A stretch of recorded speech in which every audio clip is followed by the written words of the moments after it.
Hi friends, welcome back to my channel Lata's garden and homely thoughts. నేను చూపించే special recipe gulab jamun ని ఎలా prepare చేసుకోవాలో చూపిస్తాను। ముందుగా నేను ఒక గులాబ్ జామ్ ప్యాకెట్ ని తీసుకున్నాను।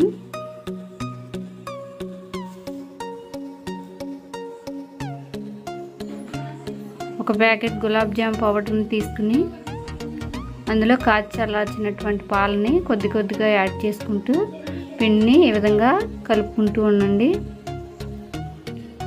పాలు మొత్తం ఒకేసారి పోయకూడదు, కొంచెం కొంచెంగా పిండిని కలుపుకోవాలి। పిండి మొత్తం చపాతీ ముద్దలాగా వచ్చేలాగా దగ్గరికి కలుపుకోవాలి।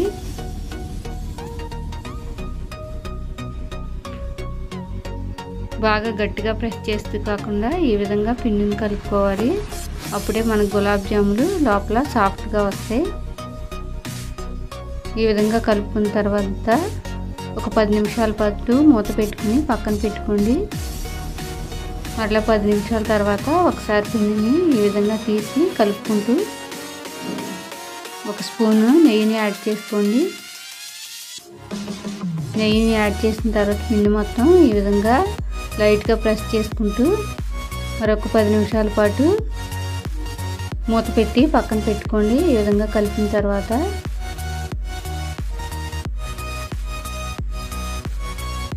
ఇప్పుడు స్టవ్ వెలిగించుకుని నేను 1 కప్ పంచదార తీసుకున్నాను। అదే కప్పుతో 1 కప్పు వాటర్ని కూడా యాడ్ చేసుకుని షుగర్ మొత్తం కరిగేలాగా స్టవ్ని కొద్దిగా మీడియం ఫ్లేమ్లో పెట్టుకుని ఈ విధంగా పాకం మొత్తం వచ్చేలాగా కరిగించుకోండి। షుగర్ మొత్తం కరిగిన తర్వాత కొద్దిగా ఇలాచీ పౌడర్ని కూడా యాడ్ చేసుకుని ఇందులో కలుపుకొని 1 నిమిషం పాటు మరిగించుకోండి। మరిగిన పాకాన్ని స్టవ్ ఆఫ్ చేసుకుని గోరువెచ్చగా అయ్యేంత వరకు చల్లారి పెట్టుకుని పక్కన పెట్టుకోండి। ఇప్పుడు 10 నిమిషాల తర్వాత పిండిని మరొకసారి మూత తీసి ఈ విధంగా లైట్గా ప్రెస్ చేసుకుంటూ ఒకసారి బాగా కలుపుకోండి।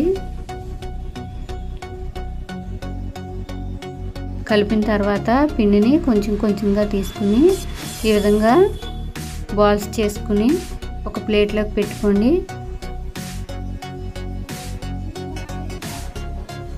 ఉండలు మొత్తం ఈ విధంగా సాఫ్ట్గా రావాలి।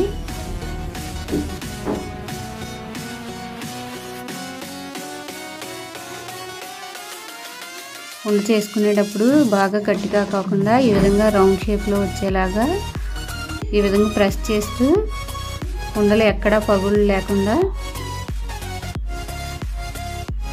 సాఫ్ట్గా తయారు చేసుకుని పక్కన పెట్టుకోవాలి।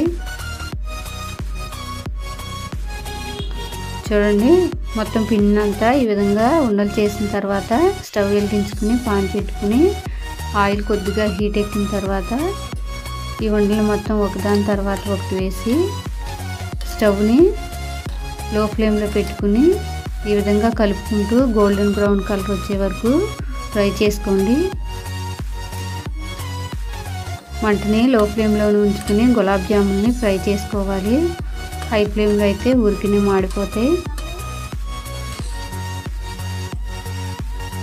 వీటిని ఇప్పుడు చల్లారినటువంటి గోరువెచ్చగా ఉన్నటువంటి ఈ పాకంలో వేసి సుమారు గంట సేపు పాటు నానబెట్టుకుని సర్వింగ్ చేసుకుంటే ఎంతో టేస్టీగా ఉండే గులాబ్ జాములు ఈజీగా మనం ప్రిపేర్ చేసుకోవచ్చు।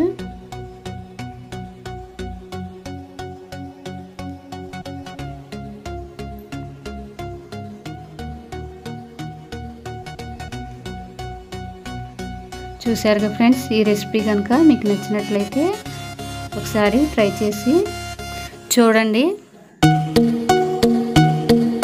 మా వీడియోని కనుక ఫస్ట్ టైం చూస్తున్నట్లయితే మా ఛానల్ని లైక్ చేసి షేర్ చేసి సబ్స్క్రైబ్ చేయండి।